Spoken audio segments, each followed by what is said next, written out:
It's total calamity, total mayhem inside of the server. Out of nowhere, they find their round back into their favor. Holding up for the blood, the wait!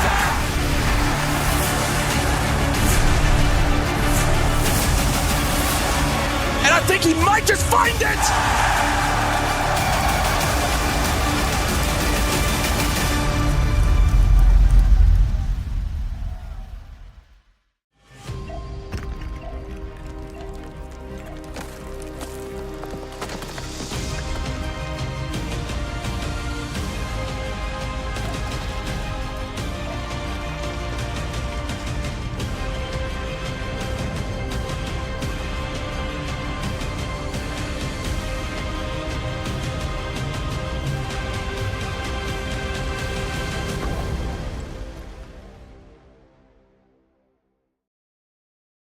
Hello everybody and welcome to the best league in the world. It's LATAM time and we continue on with our play days. We are almost done with the group stage. Funnily enough, today is the final day of group stage before we decide who goes into playoffs and how things look. Hello, by the way, welcome. I'm Milos, your host for today. My first time ever doing LATAM.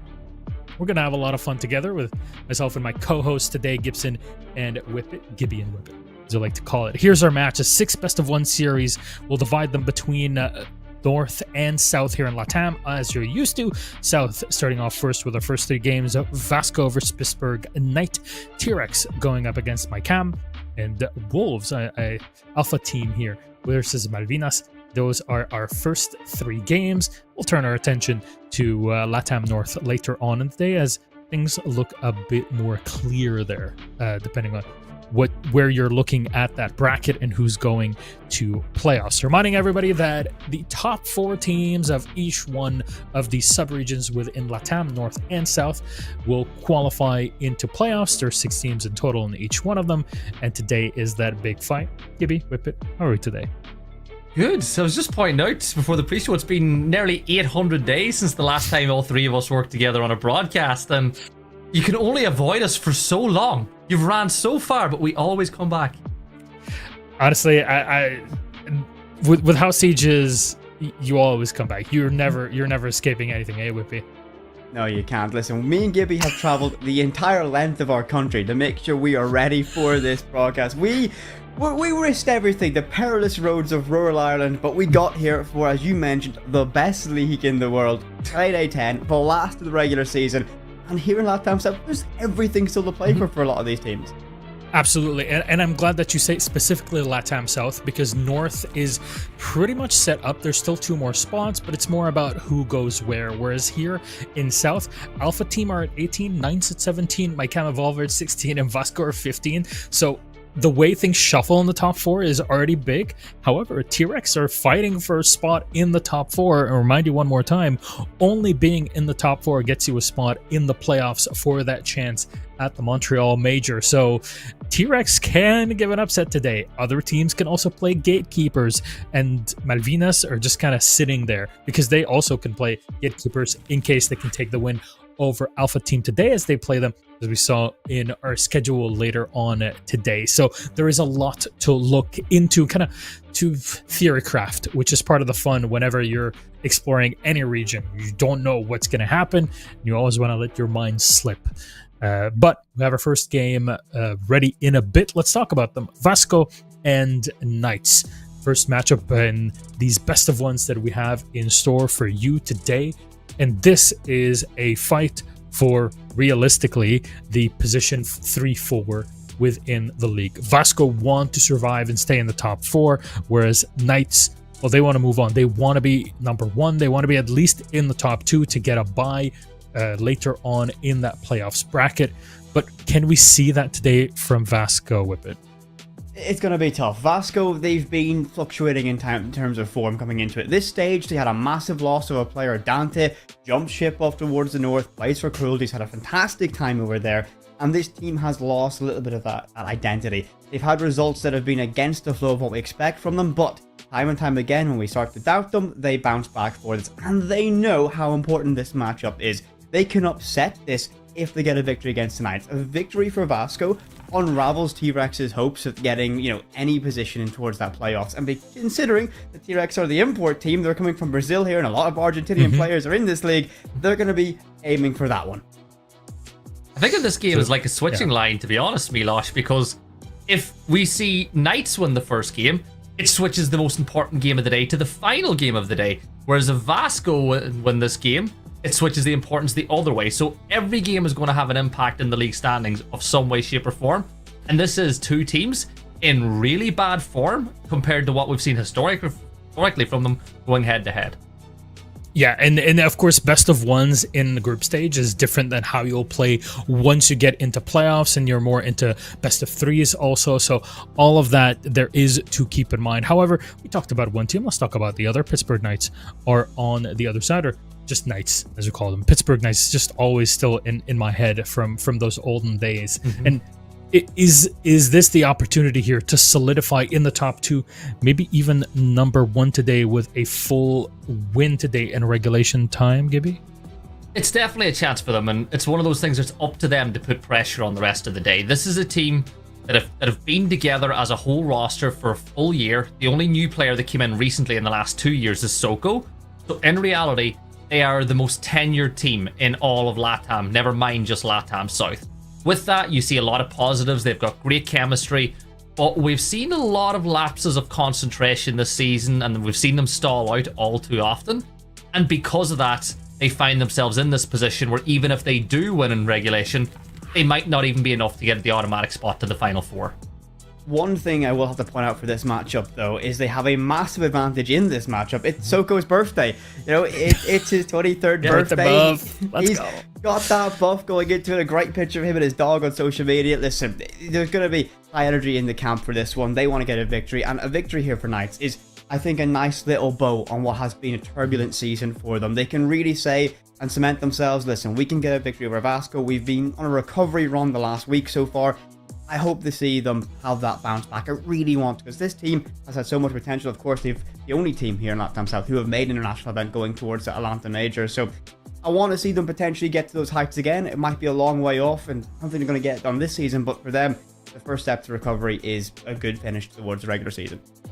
Yeah, and a good finish here means that they're going to have their spirits high once they go into playoffs. They'll be in the top two. That'll give them more flexibility until they hit that grand final. So there is a lot of potential here should they be able to do it. But our map and the best of one, always very important. So let's take a look at our map picks and bans. Border, Cafe, Labs, and Lair will be the first four taken out. Chalet and Bank. Gibson can take us through the rest, please. Yeah, this is a matchup between chalk and cheese. Both teams like to play different styles of maps. That's why you see Clubhouse and Skyscraper being the last two, to be honest. And I think that maybe in the grand scale of things, Knights have missed the trick here by letting this go to Skyscraper, because it's a map that fundamentally suits the way that Vasco like to play. Vasco love getting up in front of your face, and this is a map where you really can extend and make the map feel a lot bigger than it actually is, particularly on defense. I think that Knights may have just made a little mistake here by banning out Clubhouse. I'm going to really agree with you on this one. On a map like Skyscraper, your entryways, they can be contested very, very easily. Limited cutoffs to hold, and Knights are pretty slow at getting in the building. We see how on Bank, in our play day on Monday, they relied on late round executions time and time again, heavy utility bases. Now, you can still do that on Skyscraper, but to get everyone in the right position to get those enabled is a lot harder, and I think they're going to struggle in the early stages of these rounds against a team like Vasco. That all relies if Vasco can hit their shots and win those ones, because they've been a little bit sloppy in the last few weeks with that. I mean, the last time these two teams played against one another was 3 weeks ago, and then it was Cafe slaughter for Vasco, 7-2 against Knights. There's a lot here, a pressure, as you're both mentioning, on Knights to make this work happen, because you want to be happy before we hit the playoffs, and realistically, you want to be that gate that stops Vasco from getting deeper into it. Now, will that actually be the case? Another question. Now, if we're comparing things, how does Cafe Dostoevsky fare versus Skyscraper? Because both can be fairly technical maps. We know the power of shields nowadays. Both can be very strong, especially if we're looking at Skyscraper with the flexibility of ops here. How do you see it kind of going if we're just theory crafting, Gibby? When you're talking about operator picks, well, I feel like on a map like Skyscraper, you gotta get rid of Monte. I know Blitz is every bit as much of a pain to deal with these days. Monte just gives you that little bit more security that I feel that Knights prefer. You know, they like to, even in a choice between shields, they always like to go on the side of caution when it comes to which shield that they're going to choose. And I feel like if you're banning against Vasco, you've got to get rid of either Dokkaebi or Ying, because those two are incredibly entry-focused operators on the attack. Vasco love using both when they're open. You know what? If you want me to go off-field, I could also say Deimos could very easily be a ban here. Absolutely. A good Deimos, I mean, we've seen it in every region. He can do so much damage. That's not even considering how good Dokkaebi is, despite the recent rework of her gadget. But as we get into this matchup, and we are loading into it, we'll have this input from you, Whippet. I see you raised your finger. What did you like to say? The big thing for me is I'm actually going to say Vasco might take an Ossa ban here against the Knights. Knights, a team that really likes to take incremental control on a map, and Ossa is going to be fantastic for that. Think towards Black Balcony. I do think that could be an option for Vasco for this one. All right, let's see. Maybe we get into it. Also, I mean, this kind of style of going in for plants, we haven't seen too much of, just like when she was released. But our game's ready, so let's set into it and see what happens here on Skyscraper. Our first game between Vasco and Knights, and there's a lot on the line for Vasco. They want to be in the top 4. Knights want to secure their top 2. Let's get straight into it. Gibson, Whippet, please have fun. Thank you, Milosh. And God, it's been a long time since I've said that, but Whippet, this is going to be a fun one because you have the team that see the case as the most important thing. The diffuser is the gold standard of everything they want to do, and they protect it with their lives, going up against a team where it's more of an afterthought. Knights get the case down more than anybody else. Vasco, one of the lowest plant rates in all of LATAM, because usually they've killed all the defenders before they even get a chance to get the case down. Normally that is true, Gibson. I believe Atlas has the highest plant rate here in LATAM South at the bare minimum, maybe across the entirety of North and South. Knights are that classic style of play, and I think they play the most internationally friendly style of play here in Siege, and they really do want to get themselves back towards that stage going into it. But Vasco have time and time again proven to be a very difficult adversary for them. We think about that matchup 3 weeks ago on Cafe. It was an absolute masterclass from Vasco, and they showed us why you don't really want to bring this side out towards Cafe. They contested entries, they made space so difficult to gather for the Knights, and the Knights kind of checklist style play ran out of momentum, ran out of steam very, very early, and they want to avoid that. And Vasco, his first ban's going to be a Thermite. Knights don't even use Thermite. They take Ace. Okay. Anyway, that's an interesting way to get things kicked off on the night. Second ban will be the Monty, so I think that's a pretty good ban from the Knight side. But I'm Thermite? Okay. Not actually again. I mean, listen, people always go about Ace and the fact you got that range and you have the AK-12. Thermite, nice and simple, and again, Knights might want to play that nice and simple style of Siege, so taking that away could be a valuable attribute to this side. People are out, the next defender taken away, and our fourth and final will be Kaid. So these walls are going to be much, much easier to ban out, and Vasco opting for that Kaid ban in this moment in combination with that Thermite might mean they're going to try and make things a little bit tricky around these breaches to try and get that control. Think about Exposition, for example. They're probably going to play with the prone level holes on that wall to impact trick and deny that as long as possible. And Gibson, looking at the lineups here, especially on the defense side, anything catching your eye initially? Not really. It's pretty standard fare for Vasco. They bring enough aggression. You know, you always tend to see Azami being brought if she's played by this team. Rooney, really good at wasting time, and let's be real, the DMR always helps as well. And then in a region like LATAM, you kind of have to take Warden. The amount of stuns and stuns, flashes, smokes that we see is pretty higher than what you would expect. But Whippet, he said it in the pre-game. I want to see a huge game from Soko. It's his birthday, right? So everybody say happy birthday, Soko. But in 45 minutes, but also today and yesterday and last week, it was the birthday of someone who's really near and dear to everyone on the LATAM broadcast. It's first game, and you're going to already bring up this. We spoke, me and Gibson... Happy birthday, Flynn. Flynn, happy birthday, Flynn. Happy birthday. 22 years old today. He's 22? That's what he told me. That's what he told me anyway. And Flynn would never lie. I believe that 100%. Actually, he might only be 21. if I was judged that just off aesthetics alone, Gibson. But diving into this round, Deimos in effect for this one. No surprise to that one. You mentioned it not towards that pre-game. You got that area like out towards Tea Room, down in Geisha, Karaoke as well. All going to be soft destructible through those floors. And the 44 Vendetta, very good at doing that. Hopefully the drone network is good enough to enable and allow that of Tuco on the Deimos to have that impact down below. Combination with that skeleton key in the hands of Jerry on the book is going to be a very dangerous combination as Tom Hagen dons the Ash and gets aggressive straight in towards Bar, using that breaching charge to gain that control with relative speed, and now he's already beginning to poke and look for that pressure early out towards Drum. And he knows there's somebody playing in Drum as well. By sprinting across with the Ash, he reduces his risk on his own life and gains that little bit of information as to where Luca is playing. Luca having taken over the front line position of this defense, and he's going to fall at the hands of Tuku, and Azami is a big loss with it, because not only do you lose one of the best defenders in the game, but you lose the ability to regenerate that utility. Those Kiba barriers are a time-based utility. Now she's gone, there'll be no more in play, but Pano will quickly trade things up. Down goes Soko, down goes Tuku, and in the blink of an eye, it's back to a 4v3. This is what I'm really worried about for Knights in this matchup. They can get that initial control, but when you hit these choke points, that transition from office side in towards Terrace and Drum, it's so difficult to gain control when you don't have that linchpin operator. You don't have a Monty. They're not bringing the Osa that I perhaps thought this side would have brought, and now they're going to find themselves with limited utility, less players on the board, and now trying to funnel themselves in through very limited options. They've used the can opener, so they do have access into Geisha, but again, you've got to vault through that, and you're incredibly vulnerable in doing so. We see the Warden, that's going to be Nitro holding on the restaurant stairs, activating that crossfire, and at this moment Vasco need to sit still and just let the time pressure Knights. While Knights might be comfortable in these moments, it might force an unneeded or unnecessary mistake from them, and Tom looks to get aggressive here, and T-Room vaults on in, should be able to buy a freebie, gets one, not quick enough to find a second out towards Black Stairs. He dives in, does find it, and Tom Hagen's going to try and save his team. A massive round as Atlas gets control of Geisha, but is Tom aware of the player lurking by that rotate? And Jerry's there, perfect for the cover. Vasco very quickly have fallen to a single player, and it's going to be the DMR in the hands of Scarp.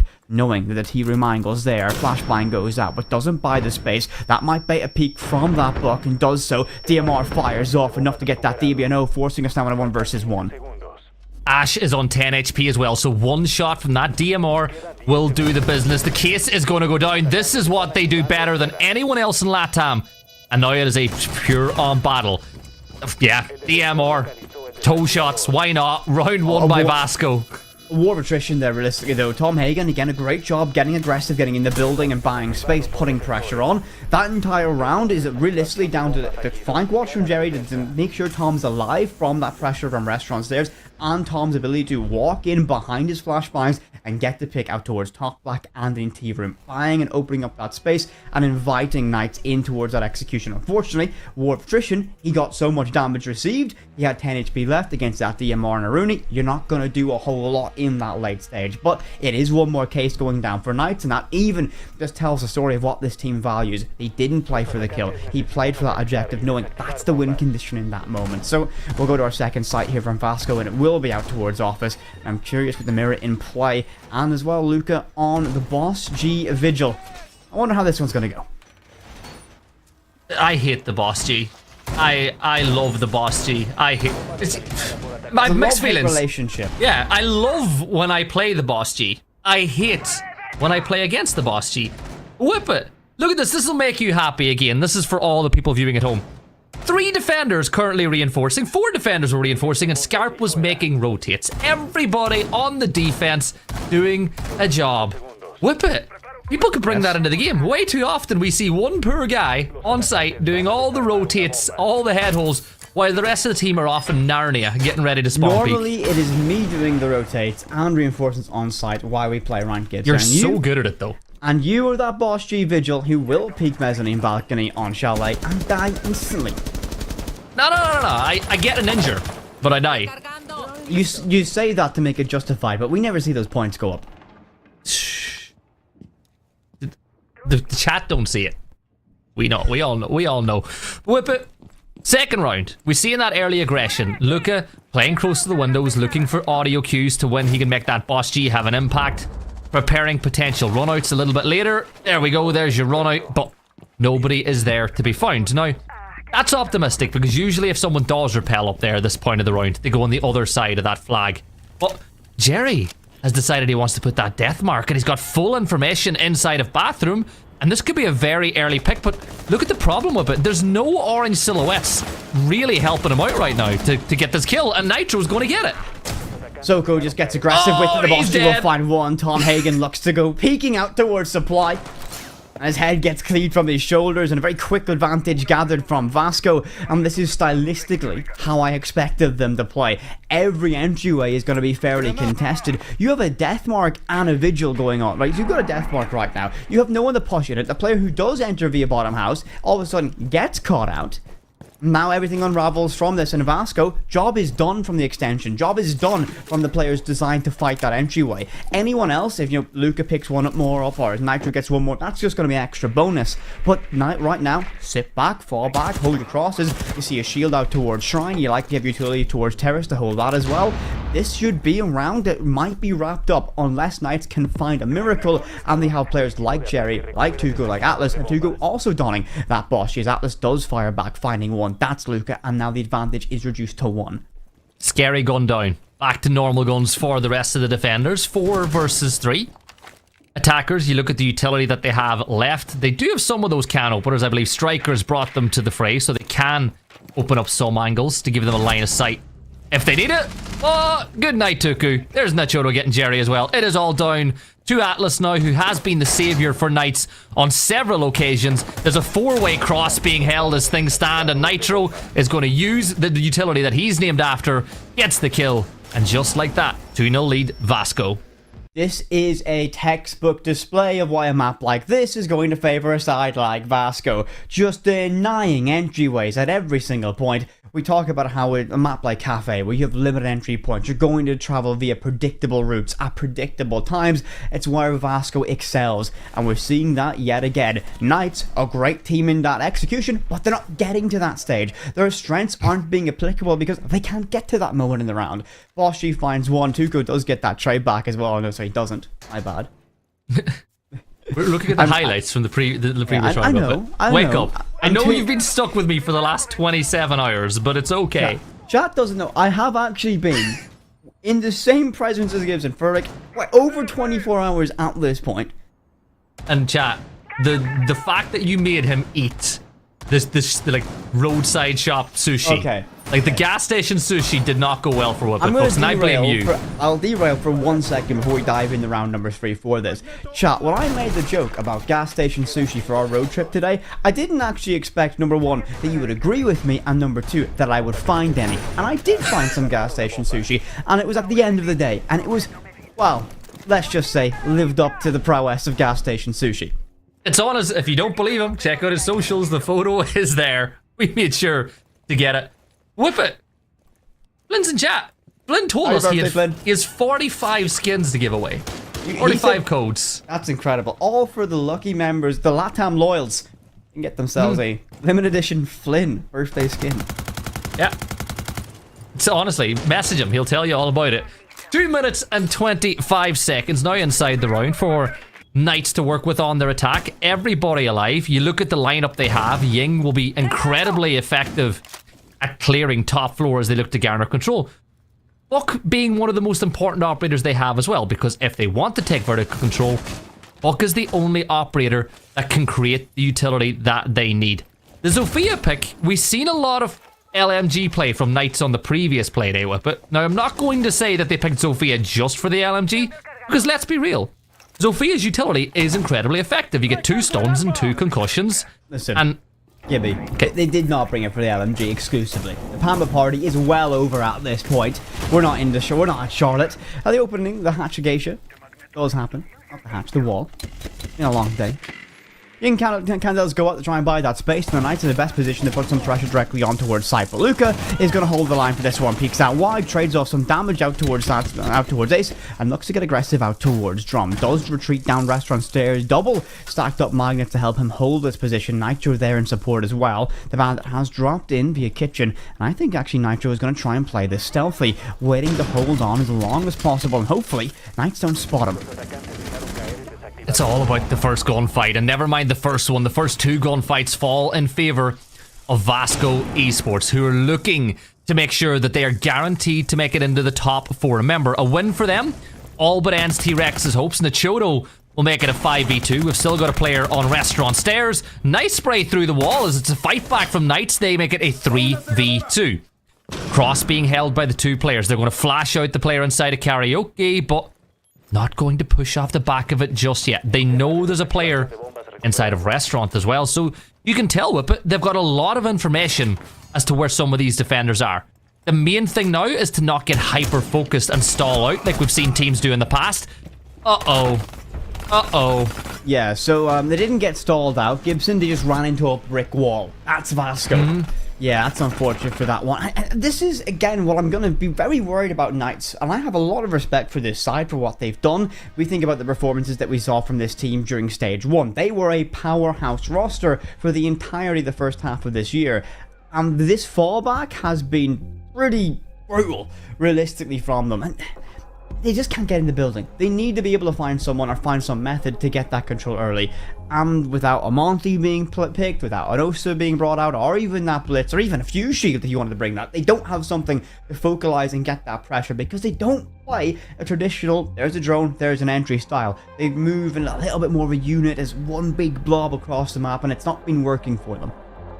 This is where I'd kind of say the bans and the map pick overall for Knights is stumped me just a little bit, right? Because when you think about it, Skyscraper's a map that stylistically suits Vasco even more. Now, Knights are starting on attack, and we know that Knights prefer to play on the cautious side, but they banned Monty, an attacking operator who can be incredibly effective for you in the early stages of the game, because, let's be real, Vasco prefer Blitz. Like, Vasco are the type of team that would use Blitz over a Monty just because of the more of an impact that it has on the round. So, few things don't really add up to me. And since the first round, which we did see a 1v1 at the very end of, it's been very one-way traffic. And we're seeing that early timeout being called by the Knights to try change things in this half. Whip it. Yep. Always important, right, to win your first round after timeout. Yeah, I mean, this is the most impact that a coach can have in a round. It is the only time that you can have a direct line of communication to your players and try and influence the game going into it. So you need to win this round if you're the Knights. And what is going to be that key to victory? Well, when we get to see the operator selection, let's try and figure that out if they have that vocal point of the round going into it. And of course, Gibson, you have made the famous wall of tweets. Will you do it again today, perhaps? Will you do it for Flynn's birthday? Can you get a happy birthday Flynn on there, I wonder? Oh, chat, let's cook. Tweet happy birthday Flynn on the English broadcast, and you got to do hashtag BR6LATAM. That's what you got to do. We got to get a birthday message on stream from the admins for Flynn. If you cook that for us, chat, we'll be Flynn, eternally grateful. I know you're watching, Flynn, and I will apologize for the actions of my duo. Because I'm going to enable him to do it even more. You're the one that said, could we get a message for Flynn? You didn't listen to the full point. I was doubling down on the statement, Gibson. SMH. Go on then. After you, kind sir. You can finish your statement. Or is it... Well, I did. I said it while you were talking. I did speak over you for that, so I apologize for that. Tell you who's not apologizing right now. Vasco. Is Nitro. Oh, well, yeah, same thing, really. They're having a great time as Nitro roams freely from terrace in behind bar, keeping an eye on what's going on outside. We're seeing a site that's not used all too often, Whippet, down inside of master bedroom and bathroom. And the extension here from Vasco is very similar to what happens over in Carrier whenever you're defending kitchen barbecue.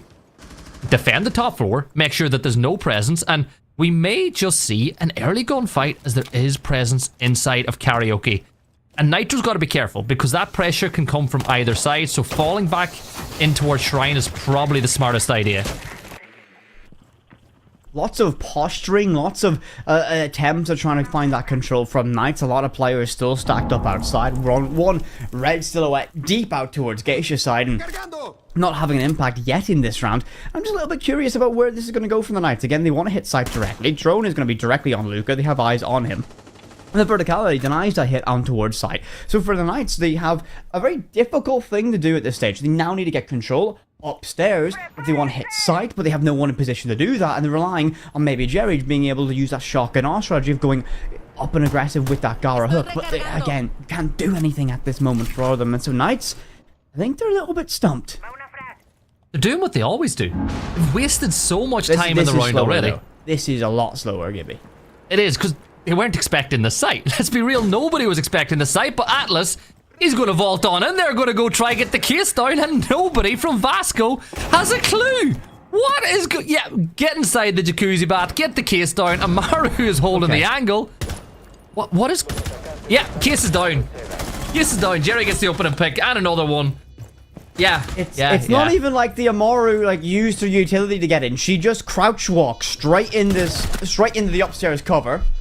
The Knights, in a round that I thought were going to leave themselves no time to make it work, don't do anything fancy in terms of execution. They just vault in and rely on Vasco not being able to read it, perhaps being a little bit overextended. And you know what, Gibby? Post your tactical timeout. That's what I want to say. Oh no. Oh no. He's cackling. He goes, fellas. You know what that was? That was minute left in the round.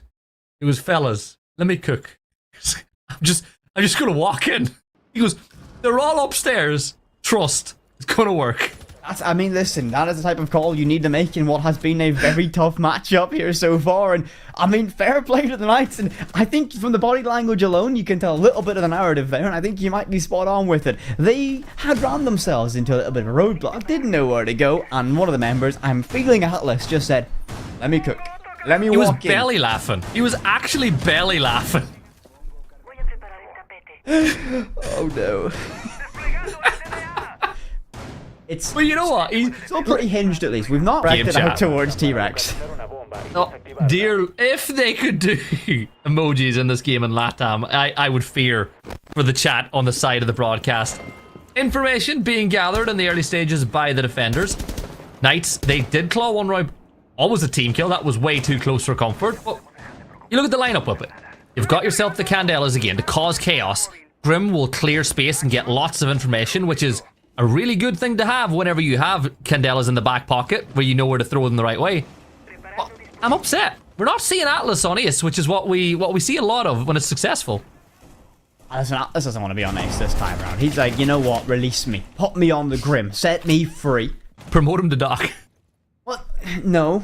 It's not defense, Gibson. Nah, Stop reminding me about that fabled North American game. Trust. Every time someone says that, I'm reminded of that fabled game on Bank in North America.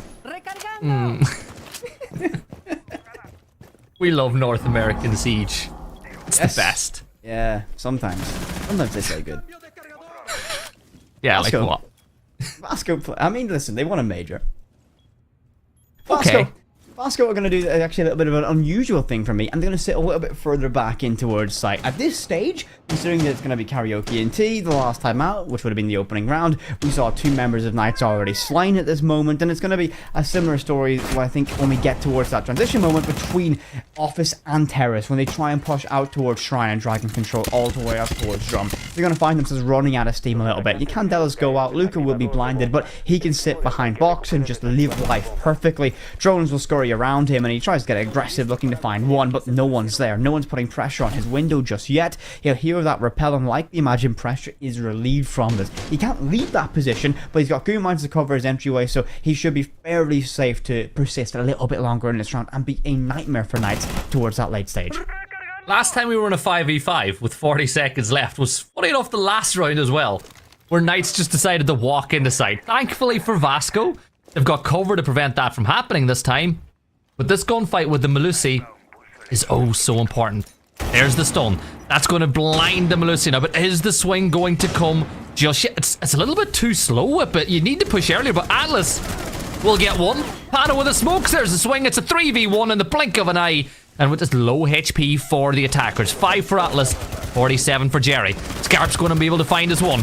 Pre-fires in towards Drum. There might be another waiting if he's quick enough at the draw. Red pings galore. There's another one. There is no way he's going to get a 4th one on the round. The case is going to go down with it, but The red ping is giving information. It's on the door. 8, 7, 6. Case goes down. Pre-angle being held. And oh, yep. Scarp gets a quad on the round. And Vasco with Nitro saying the same thing. He's like, Please defuse. what? Please defuse, by the way, Vasco. Make sure you get that one done. Luca can't believe his eyes as well. Skeleton Key as well, by the way, from the book. Beaten by Frost SMG. Fire rate on that thing. And it wasn't the SMG, it was the aura. The aura that Scarp had there got the kill. How much, right, chat, you get to decide. That clutch, that quad kill, how much plus aura has Scarp just been given from that moment? Decide. How much Riz did Lights lose? Stop! No.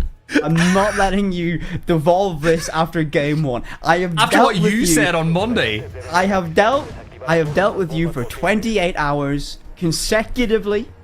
It was beautiful. It was a lovely drive. I had to travel in your car through treacherous roads. He did get to hang out with the star of Wild, Peter Bull. So, all good. Don't leak where we were. Don't. Shh. That's an M80 skin, by the way. Buy it if you like M80, and if you don't like M80, also buy it. Yeah, So- support M80. You buy the skin. To be fair, buy all the skins. The real ones buy all the skins. Whip it, how? You've bought all the skins, haven't you? I buy the skins. You get given codes from the orgs, and then don't give them to the lovely super fans here in the LATAM chat. We are not the same. What does it tell you if the orgs give me the skins, but you have to buy them? Because they know I'm gonna buy them. Because I'm a sucker. Do they, for though? it. I'm a sucker for it. Throw me a liquid bundle any day of the week. Make a man happy. So final round of the defensive half for Vasco. They're 4-1 up. 4-2 split for Knights would not be the worst thing in the world, but for Vasco, 5-1. Job's good and job's done, and T-Rex will have to wait a little while longer before they can get a chance to qualify for Major. In fact, they'll have to wait till next year, because this is, of course, the final stage of LATAM in 2024.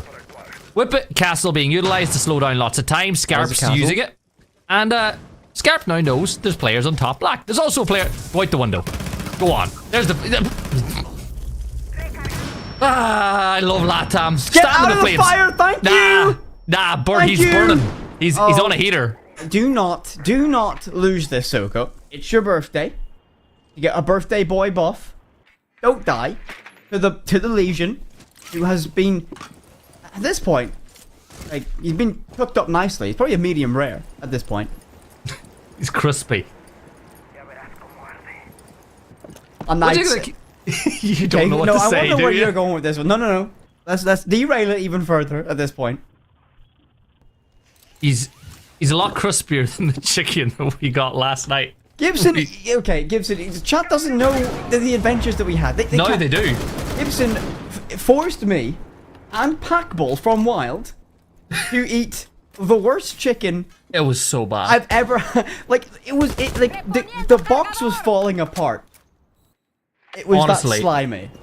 It was worse than an NA drone. Jesus. Anyway, 60 seconds left in this round. I'll bring us back to normality just for a moment. The Knights find themselves in what has been a fairly normal position. They're 2 players down. They've got very limited time to work with. Utility even more out of stretch. They finally brought that OSID that I was maybe kind of nudging them to do during our pre-show. Unfortunately, I think it might be a little bit too late for that. Jerry Volts on in, gets caught by that goo mine, and Atlas does find it. Can't find a second. Too many angles. He walks in. Verticality and head holes all around him. 30 seconds. This round is a little bit too far gone. Luca's going to basically put the death tome in it and say, so no birthday buff for you. And Nitro has emerged and just walks around T-Room, man. Yeah, that's going to be a freebie. Oh, he's showing the broadcast as nondescript to drink. Other electrolyte drinks are available. He's upgraded. It was water last time. Now he's going for more electrolytes on the day. But with it, 5-1 half for Vasco. It's pretty much how they would expect it to do. If you're T-Rex watching this right now, what is going through your mind? Sad violin music, I think, might be the thing for it. I think, again, to put things in perspective, this is the last play day with our regular season. So on Sunday, we'll be moving towards the playoffs. playoffs and wrapping up. That T-Rex can qualify for the playoffs. So you're correct. Tricky matchup for them. Stylistically, Vasco have been that hill they've struggled to get over time and time again. We see that the fact that... I lost my train of thought. Are you I okay? actually lost my train of thought completely. Can you take over for a bit? Yeah, you got excited. You saw the cap can and you were like, oh, this is Vasco. Somebody is 100% stepping in over that tripwire. Well, with Vasco, it looks like they're going to go pretty direct. You've got Capitao on the window. You've got Osa, which pretty much tells you that you're going to walk in on that black balcony, get the case down, which is not very Vasco of you, by the way. We spoke about this in the pre-show. We were like, Osa could be a really good band because of this exact strat that Vasco look like they're going to try to achieve.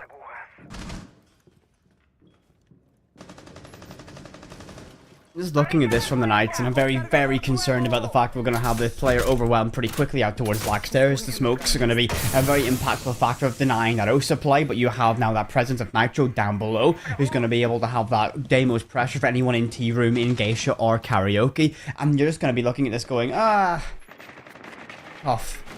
Have that drone perfectly calculated. That C4 doesn't go out. And Nachoto is there. Perfect on that cover for Jerry. This shield's going to persist. They're not going to be able to shoot that Toxic Babe out of the air, but it goes just deep enough to allow them to deploy that second Talon shield and just keep applying more and more pressure second after second. And I think for Atlas, he's going to learn his lesson. Do not peek that again. Nade goes out. They'll burn that shield facing him on site. The Deimos has access to simply walk up this black staircase, and that nade might have cleared the barbed wire, meaning they might not know he's there, and they're knocking on the door of this Tea Room objective. Oh, Atlas, let's go! Atlas, no! Right! Okay! Bye, Vasco! They were like, oh, so on. They were like, oh, this is so 100%. We're getting this case down. This is going to be so easy. And Atlas just went 1, 2, 3. No trade, no. What were they doing? Whip it. I'm perplexed. I'm starstruck. Tom Hagen finds one more on Toluca. 4 versus 1. Round's done. Atlas. Can't wait to see what his player cam reaction is. But simply put, just with the shotgun unravels around from Vasco, and it's going to be for Scarp. It's primarily just a tactical timeout at this moment for them. Sit still. Extra 20 seconds to recover, and I think trying to figure out. Oh, get points. Get points. Oh, I love that. Look at that, he got points. Got to help him climb the MVP too. Yeah. Knights are going to... Bet you Knights are going to say he's baiting. 100%. Knights are going to say something in the chat now on the side. 100%. Soko or Atlas are about to say something about him. It's going to be a boring. It's going to be some Z's. Like they're snoozing. Like they're sleeping. Actually, no, they're going to be behaved. You know what? Uncharacteristic from... Not mine. Get me out, man. Atlas was laughing. You can tell by his face. He was laughing. Tuku, you just won a round. Why do you look so sad, by the way? Like, oh, look, one of them's playing mute. Look at that lineup. You get a glimpse? I didn't actually catch that lineup. Tom was surprised at what operator he picked. It caught him off guard there for a second. Tom, just so you know, you did pick the mute. It was you. You got the shotgun. You got the C4. Anything else, Whippet, standing out to you about this defensive lineup? Are you gonna make a joke how I look like Fenrir? I actually wasn't, but did Milosh know that is the in joke? I need to tell Milosh when we get back. I'm not gonna listen. LATAM, you guys in chat in stage 1 named me Fenrir, and it has been haunting me ever since then. I can't shake the Fenrir accusations, believe it or not, for this. But it's going to be a massively impactful operator on against a side like Vasco on a map that has these inbuilt choke points you got to consider. Again, it's going to be the inverse. Coming from Geisha Tea Room side, out towards Shrine, Dragon, in towards Terrace, you're going to run out of space. You're going to be forced into these very difficult positions, especially if you don't have a main breach open or you don't have direct access anywhere else. You're going to be funneled in here, and so you're going to be choked out by those F-Nats and they're blinded by the fear. I'm very curious to see what Vasco do attempt here in their lineup. Deimos being brought out yet again, massively impactful on a site like this. Look at him on a soft floor down below inside of house that you can use to get that control. And of course they have the Maverick that might be able to make short work of this wall, and we'll see that Tory Torch immediately open up on that VIP wall. Yeah, you could see what the plan was. Vasco were hoping to get that early pick, but it didn't fall through for them that time. But it is going to be an attack on the ground floor. Really heavy defensive setup. over and sorry on the other on opposite side, but it's a really strong defensive setup extending all the way through the top floor. They want to make Vasco earn every out the window. Get out the window. No. Vasco would have been out. He's not going out the window. Vasco would have been out. Vasco would have, but this is the Knights. And LATAM South has been a little bit more well behaved than what we're used to, Gibby, so I'm not too surprised that he's going to stick towards it. Still all 10 players standing. Vasco going to make this a slow entryway from them, and it's going to be a little bit uncharacteristic. Bodies stacked up outside of Geisha on that balcony. We saw that initial threat arriving in towards Terrace, and that's going to be the primary vocal point of this play. Tom Hagen might meet them in the front line here, extended out towards restaurant stairs. He'll find that pressure down below. That's Deimos, AK in hand. Taps the barbed wire once, and that will draw the attention of Tom. Shotgun in hand, that Jodo does find one Atlas who's first to go in this round. Advantage sits with Vasco. 12 gauge up close and personal, and Tom Hagen's caught in that compromising position. Deimos down below, someone in Geisha, and Tom can play around these mute jammers. He can keep himself in this fight, but no! No jammers to keep himself or stop himself from being revealed. He will get one with that shotgun, but that nade is perfectly timed for Deimos down below, and it is going to be that pick. Tom Hagen falls, restaurant stairs falls, Vasco gets control, and now it's going to be an advantage with them on 4 versus 3. 50 seconds left here in this round. Are we going to ignore the fact that somebody died to a nade in 2024 again?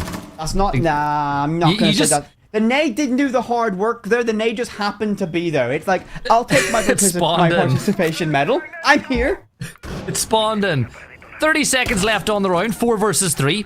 Nachodo down to 20 HP, but more importantly, back on his feet. But if you want to make this work, you've got to clear minibar. Those silhouettes are in a great spot. Fenrir playing on house stairs as well. So 2 of the defenders are playing in very key positions to stop the entry into this site.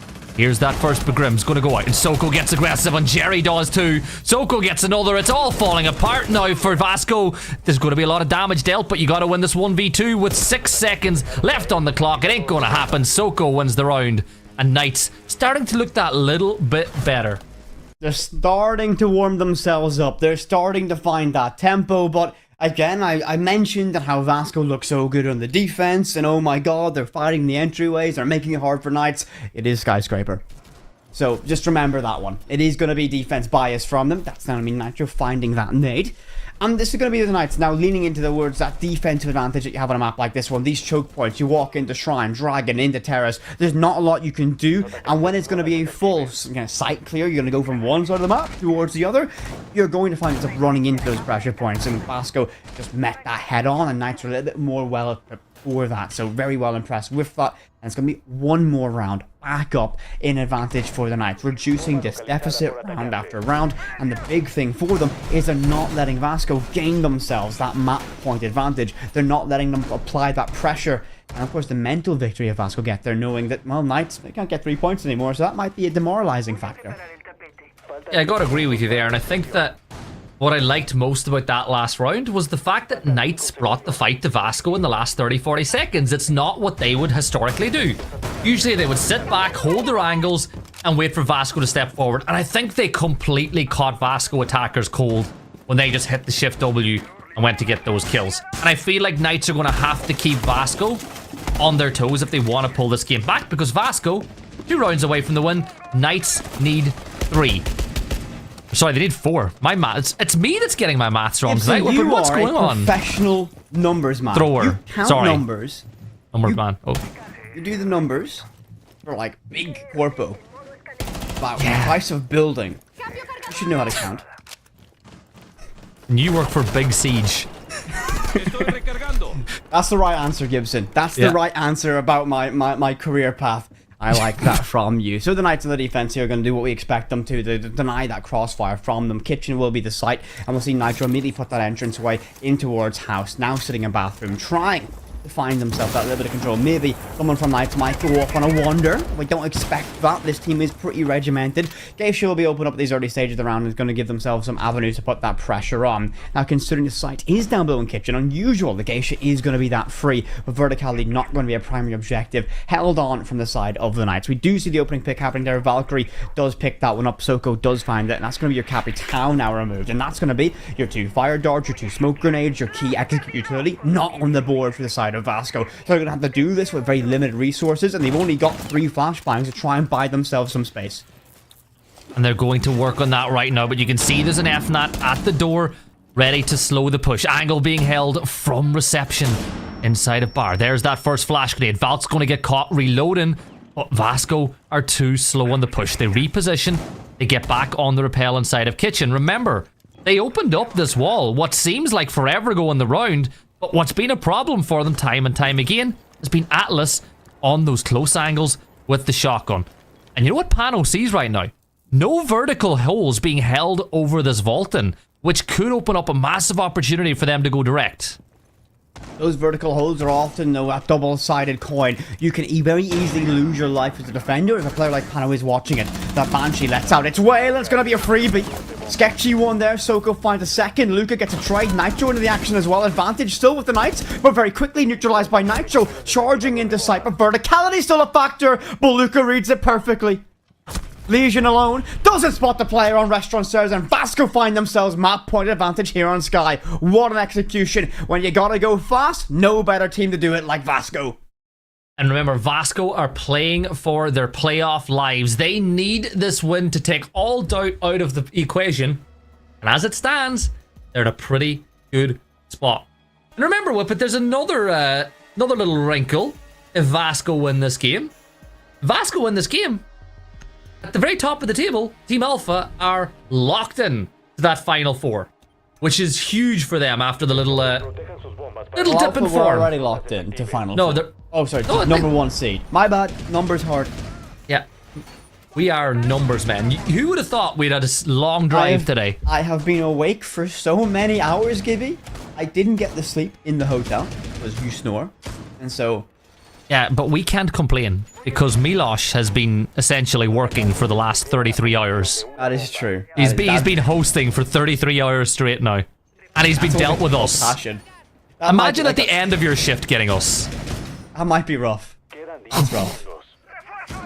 It's like, Milosh. New skin, by the way, W7M skin. That's the first time we've seen the W7M That is not ad. the second time we've seen it, actually, for this one. If you want to represent the organization that did win in Sao Paulo, everyone call it Dynasty as they move to Furia, in the LCQs of Brazil. Yeah, that's, I was cheering for that's a BP real that truth event, bomb. So that's why. You're always cheering for Europe unless it's against Liquid. Now we stand LATAM though. Honestly, I can't wait for Cruelty. Or... Oh, you giving up the... Are you giving up the script? No, I've just revealed my bias. Oh, are you leaking the script on the final playday of the regular season? Nah, okay. Not having that. Are you telling me you don't want to see Dante and Mutombo and Pyrex making big plays in Montreal? You tell me you don't want to see a LATAM South team making big plays? I would love that. If you speak like any that. more, you're in trouble. Oh my lord! God! Right, bye, Tuku Tuku. is in trouble. Bye. Tuku might not make it to the Montreal if that's gonna be the entry picks he concedes. Verticality still being made, and there's gonna be a freebie gathered. Amos gets that one and can now sit below, waiting for extra information. Positions revealed to those defenders. He can use that death mark and draw his 44 Vendetta and find so much damage from below. It's a massive entry. Elysian falls, no more goo mines, and that's an operator you gotta keep alive as long as possible in any round. You can see those silhouettes, those blue silhouettes, creeping their way across the ground floor. Jerry is looking to take some ground back, but Atlas seems aware of a gunfight that could be coming. But here's where the flank comes in. There you go, Jerry. Johnny on... Uh-oh. We've seen this before. I've seen this script. I don't like it. I don't like it. This is a bit better, though. Shotgun down. Round one. GG's, Vasco. Oh, no. Listen, I appreciate the bravery, realizing that there's going to be a shield getting deployed. There's going to be someone behind it. C4. Ow, it's going to be perfect from Tom. What a toss with that Nitro cell. Soko finds one more. Nitro's off the board, leaving us with a 3 versus 2 advantage for the Knights. One player stuck on rappel. One player by Black Balcony with only 8 HP to his name. That's going to be Nachodo. Free fire the AK-12, but magazines aren't unlimited. Rappel goes in. Jerry's left in DBNO and it's going to be neutralized, but stuck with that Goo Mine's going to be the Capitao, forced to make a horrible play, stuck between a rock and a hard place and finally caught out by it. Leaving us all down the ice alone, 35 seconds and 8 HP to work with. The AK-12, a powerful weapon. Fearful for the defenders to deal with. You can overextend. One player down, that's Jerry, but does he know where these players are? He might try and tap the case going down. Selma might mask the sound. Will he be too smart for that bait? No one bites yet. Waiting, being patient. The Knights know exactly how important this round is. They'll play their cards perfectly. A crossfire on Geisha, but don't extend too much. It's going to be Soko with the shotgun to save the day. Nachoto falls, but only by the finest of margins. Knights stay alive here on Sky. I said Vasco winning that round for dramatic effect for whenever Knights would take the win. Nah, I'm not digging myself out of that hole. I'm trying to get out of a hole by digging deeper. It doesn't work that way. I'm sorry. It doesn't work that way, unfortunately. Can't believe I outed myself as a cruelty stan. You're on LATAM South. I thought the round was over here. I genuinely thought the round was over. But what a C4 this was. We forgot about Tom. Like, when Tom's alive, there's a chance. Tom Hagen, the GOAT, as we like to refer to him as. Simply one of the best. Though very dangerous play, great read to be able to find that warden, tucked out towards Geisha. This Capitao, that's just an unfortunate... I think he got frost-matted at the end as well. That's actually what put him in DBNO. And here, this shotgun is such an important fight. If you don't sprint there as the ace and you just flick towards that left-hand side angle, there's a chance you can win that. But Soko extends deep, finds that, and it's going to be massive. And look at that skin, Gibby. That's the wild skin. Irish org, Irish casters, we're going to be biased here. Buy the skin. It's the only one on the Deagle. Buy it, buy it, buy it. Well, if you were watching NAL, we saw a massive clutch from Spoit. With the Deagle. Are we surprised? European player, European skin. Running North America. Winning the round. Winning the round with the Deagle. With the Wild Eagles, why he won that round. Gibson just counting his R6 credits now. From Wild. So many. So many. There's another nice skin with it, by the way. We're a big fan of this one, too. Falcons. But anyways, this round...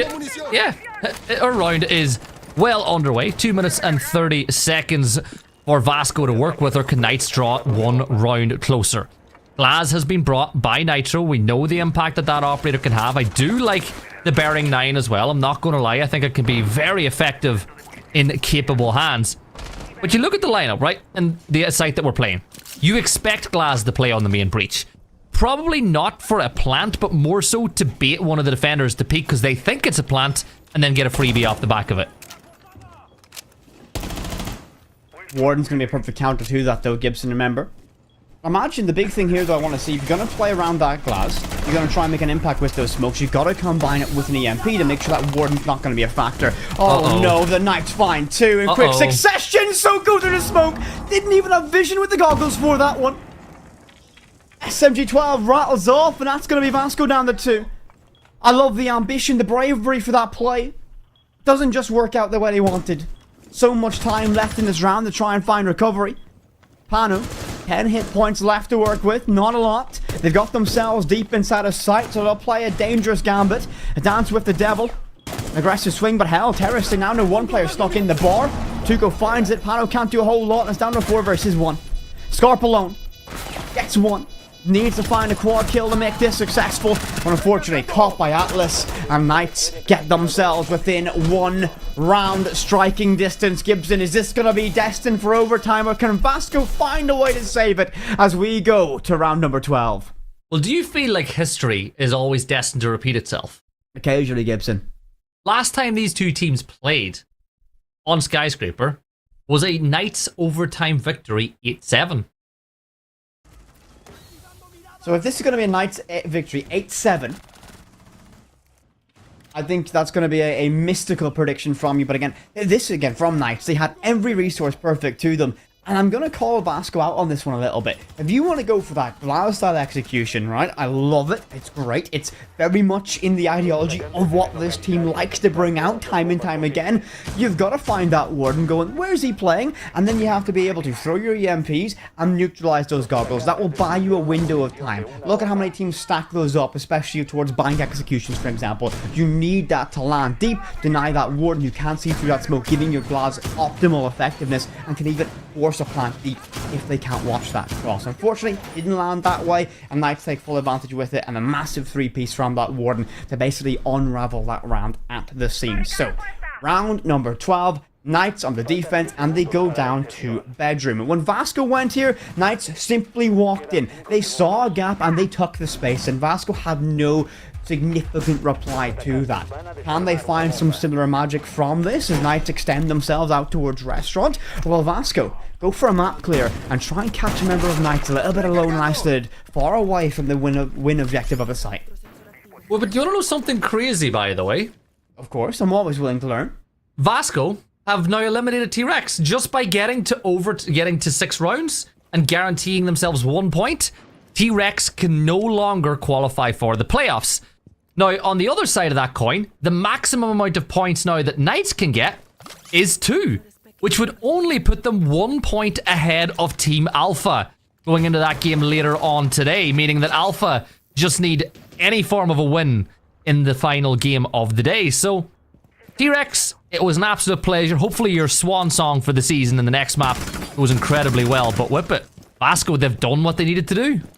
Yeah, I mean, Vasco got themselves secured in that point for playoffs. They've knocked out, I would say, a bitter rival, but I think the entire region of LATAM South, at least the native teams, are, I think, all in jubilation and celebration for that one, as the import team has been slain. Didn't even need to play their game for it. And Knights, 1 round away from bringing this back to overtime, stuck in the defense here. I think Vasco will opt for a clear of this. At least try and deny that vertical pressure. Solace could have a massive impact in this round. A retake this upstairs happens towards that case going down in a lot of moments of this round. A lot of players at key points of entry for Knights hoping to slow down any form of a push whatsoever. Solace playing above, as you pointed out, very important, being that conduit of information for the defenders, letting them know where the attackers are on drones, where that attacker utility could possibly be. And the gun ain't bad. Oh, birthday buff. Birthday buff. There's the blitz. Run away, Soko. Nitro. No, Jerry, no. He goes down to the Claymore. But Soko gets his kill. Luca falls. Atlas will manage to find that one. It's a 3 versus 4. Round's not over yet because Blitz could still have a huge... Run away, Soko. Run away. No.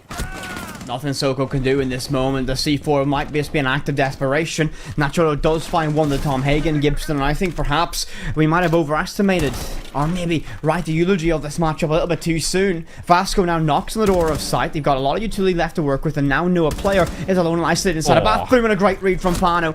Valkyrie stuck inside a restaurant, but Soko finds the pick. They still have a blitz to deal with, but it will be Ying, reduced to a little bit more HP. Stuck by that goon mine, and a swing from Tuco.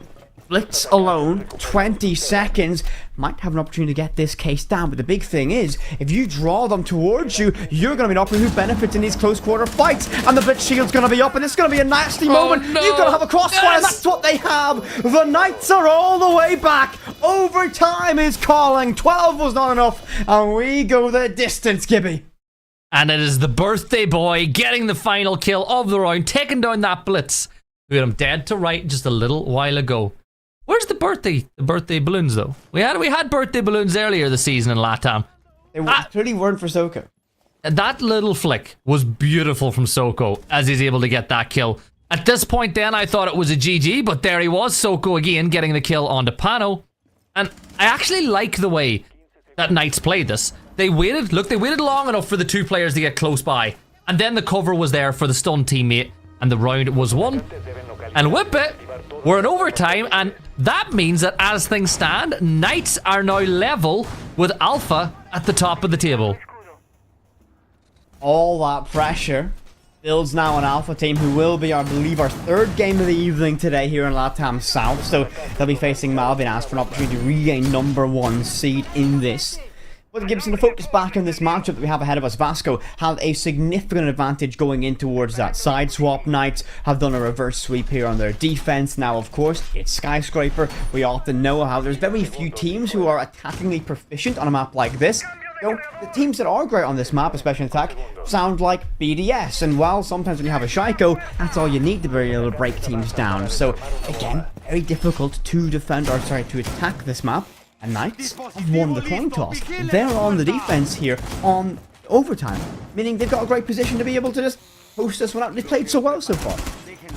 So what you're saying with it is, all teams need to win a game is a Shaiko. You know that he's like a 1 in 6 billion player? Like, yeah. There's not very many Shaikos around. There's one. Yeah, you have a couple of players that are similar in quality, but they're not a lot. There's no... He is- Nah. Honestly, I'm going to say this. I think Shaiko, since he's learnt English, might be the most devious player to ever exist.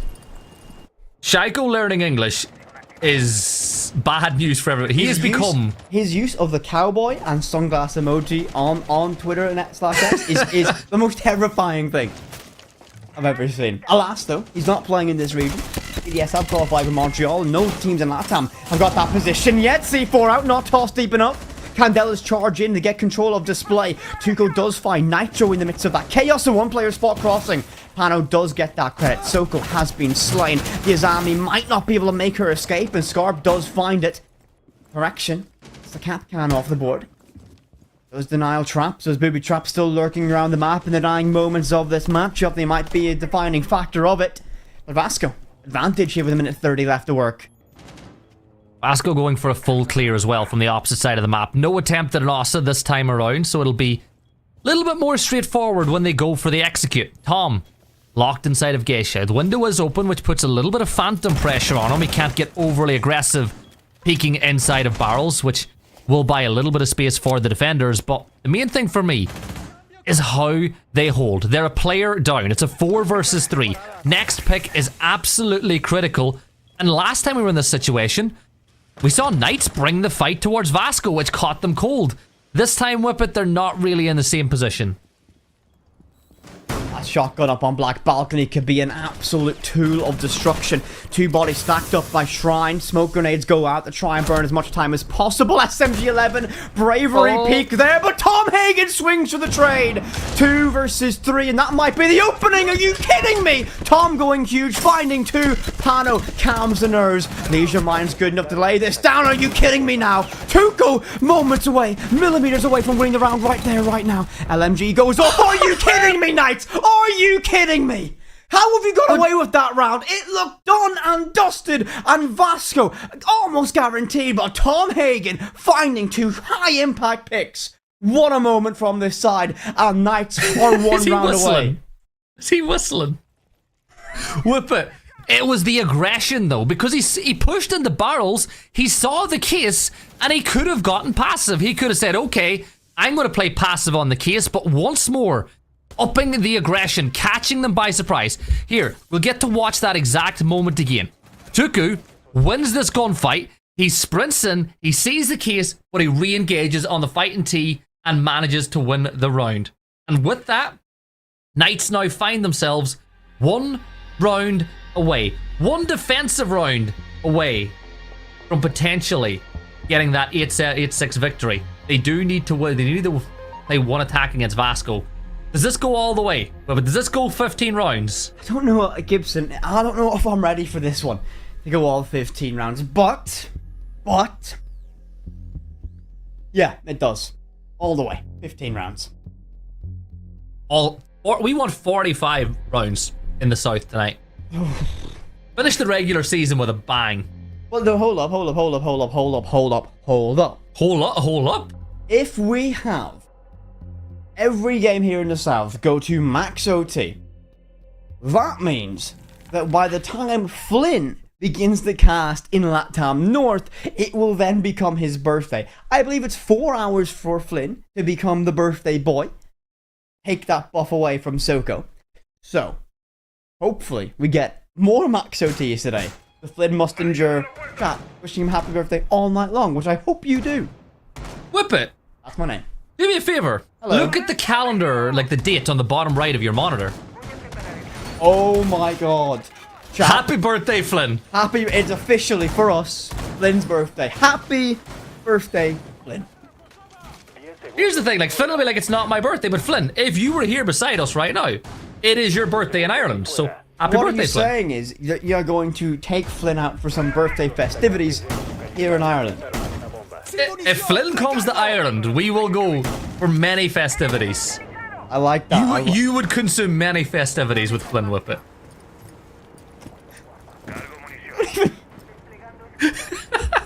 Yes. It's going to be a kitchen defense now for Vasco as they look to level the sides and draw out this game 1 round more. on the attacking side for Knights. We're seeing the Candelas be brought once more. Flores can be utilized to deal with all the soft walls, creates the floors. Oh no, Soko gets timing just a little bit. But the Flores can have a big impact, clearing shields, clearing soft walls, making verticality for the attacking side. And I feel like Jerry is a player that is very effective when it comes to using all the utility that they have. Atlas, though, with a big game. Soko's been having a huge game. On the Vasco side, let's be real, Pano is having himself a bit of a match. Pano, Nitro, massive impact. Nachoto's been there yet again for this side and be able to dive in the site and get that control rapidly. Flores in play and already majority of the Flores drone for the remainder of this game. Now we're seeing the Flores drones get utilized. We said that Jerry will try to have an impact on the game. Luca is going for an aggressive retake, but will not hit the shots. Player potentially on the balcony. You can see them prone on the other side as they crawl their way over. But I feel like Knights, they're upping the aggression, but they're not actually taking any ground with it. It's a lot of utility for very little value. Here we go. The peek on the window comes through, but whip it. They still have control of Geisha for the defenders, and there's the kill from Luca. He manages to find one. The player on the window, he's inside of Geisha. Another one from Luca. It's a 5v3, and it's 1v1 peaks. Nothing the Knights can do in this one. No trades, no nothing. It's all down to Luca. And it's just going to be a nightmare position now. You cannot clear him from Geisha. You're stuck in a world of hurt. Scarps might find some damage taken, but Jerry gets himself one opportunity to knock at the door of sight. But damage is done in this round, and it's going to be even more so. Pano finds it, and it's going to be an act of desperation. Secondary at hand as Nitro gets that final kill credit. And it will mean Gibson, for the opening game here, the last play day of LATAM South, we're going all the way to 15 rounds. You know what that means? All chat gotta be hydrated, because we're going to have a big night to finish off LATAM South in style. Because remember, next playday is going to be the start of the playoffs, where we begin to find out who will be in the race to make it to the major from this region. Whippet has already tried to leak the script. He's already said who he's supporting going into the playoffs. Before we even get there, SMH my head. I'm sorry, Gibson. I'm sorry. Listen, I'm tired. I'm delirious. I've been... I have, by the way, traveled from one side of my... from the south of my country, the very south, to like almost the very north. Gibson went a little bit more north than me, but most of the country. So I went all the way to the north. Look at me. I had an extra hour and a half on my drive. Oh. Look at you. You had an extra hour to relax before the broadcast. I was fighting for my life on Irish roads. I'm saying, you've made call time, though. That's impressive. Honestly, I couldn't miss call time for LATAM.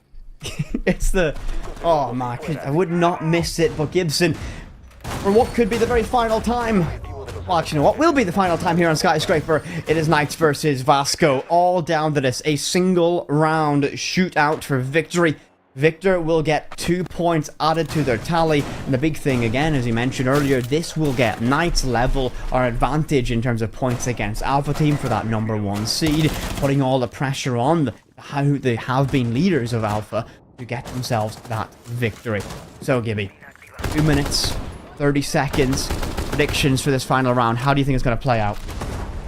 Well, Knights are on defense on Sky. You got to give them the dues. They'll probably get this win, which would see history repeat itself on this map.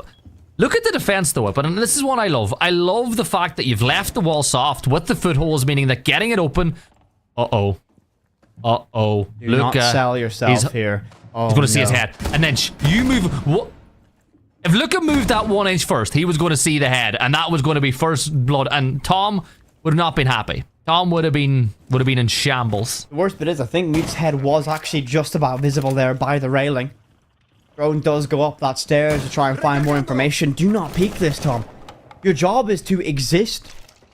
Your very existence is pressure. They have to clear you. You are an obstacle in this round. Do not peek this one more time. He will, though. It's LATAM. He's going to peek it again. There you go. Pano gets the opener. That's 5v4. Huge.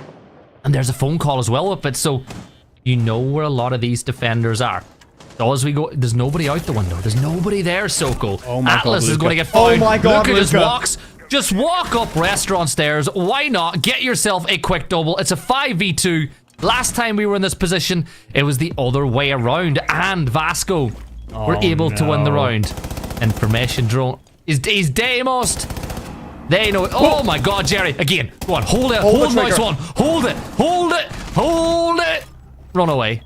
Soko trades at Luca, but finally his reign of terror has been ended, Gibson. But it's going to be Pano to put the final shot in towards the Knights, and Vasco on play day 10 get themselves 2 points. They cement themselves in playoffs, and look how much that means to Luca. Powered up and energized for it, and a massive victory, finally getting over that mountain, and another victory against the Knights for this team. Knights move up to 18 points, meaning that for Alpha Team, any point secured at all for them will put them in a very good position, because Maycam Evolve can still catch them as well. But for T-Rex, where they've even played, it's all over. But you know what? That was a fun game. I'm glad we started the night in a full overtime, because it gave the viewers a little taster of what's to come for the rest of the night. It is, Gibson. That is what I want to see. I want to see all 15 maps. And you know what, Gibson, hopefully your camera can put you in the focus so everyone in chat can see you for it. But, I mean, Vasco, what a play from them. And they go all the way deep to round 15 and pull it back when they had to attack on Sky. Perfect from them. Yeah, and then the way they won that last round. And it's the most Vasco way of doing things, right? You just go gung-ho, guns at the front, take down everybody, running up restaurant stairs with the SNG-12 and getting yourself a two-piece is definitely a statement and a half for Luca in that round. And Luca is one of those high-impact players for Vasco, always able to find the QB. I'm very impressed with what we saw from this team, from entryways to basically everything that they were able to bring out from it. And to me, Tom Hagen was perfect for this, but I think even a better perfect fit to break this game down and the influence it had on the standings is going to be Milosh. Welcome back. Thank you very much, gents. And I have to say, I'm watching this whole thing. I'm thinking, there's no way we're going to overtime, slowly but surely, and yet it just materializes at the end of it all. And you know what? We're going to have winners and losers at the end of this. And clearly, as you were both mentioning, it will have an impact on the entirety of this bracket. Is now T-Rex. Well, they're extinct. That run in the playoffs is unfortunately not going to happen with Vasco. I guess charting new territory. They're really living up to the name of Vasco da Gama, and that's what we're gonna get out of them here in the squad. Honestly, very well done. A great way to start our day, I have to say, with probably one of the most consequential games that we've had. But within that top four, a lot can still vary just because of the positioning of all our teams. So just because the game coming up is T-Rex versus Maycam on the other side, Maycam Evolve, might be thinking, oh yeah, but why should I really be focused too much on it? Well, because Maycam Evolve can still move in those top four positions, and that can have a big impact for other teams that want to get the bye, because in number one and number two position At this point, so what's 6 full overtimes going to do for your Snell? Yeah, just because it mixes teams from LATAM North and LATAM South, there's more layers to it than just, oh yeah, we did well in our group. Well, okay, cool. But the next step is playoffs, and you have to face off against teams and another part of the region that you don't really play until you hit the playoffs. So there's a lot to think about here with it. There is. I mean, the big thing for me now is Alpha Team have a little bit of pressure on themselves. They've had some very poor results, and now they're not top of the standings. They want to get themselves back there. Now, they do play Malvinas, who have had, I think, a lackluster season from a team that has a lot of talent on their roster. But we did see that, especially on Monday's play, that Malvinas still have life in them. They went to Nighthaven Labs, played a solid opening half, going